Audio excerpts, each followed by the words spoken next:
વડોદરામાં ગણેશજીની મૂર્તિ પર ઈંડા ફેંકવાનો મામલો પોલીસ તપાસમાં એક મોટા ષડયંત્રનો પર્દાફાશ થયો છે। ગણેશજીની મૂર્તિ પર ઈંડા ફેંક્યા બાદ બીજી ઘટનાને અંજામ આપવાની પણ તૈયારીઓ હતી।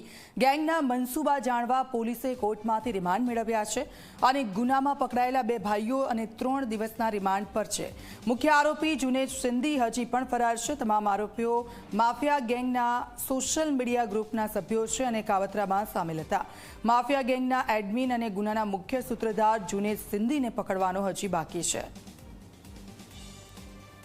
વડોદરામાં ઈંડા ફેંકવાનો જે મામલો છે તેમાં 2 લોકોની તો ધરપકડ કરવામાં આવી હતી અને ત્યારબાદ મોટા ખુલાસા થયા છે।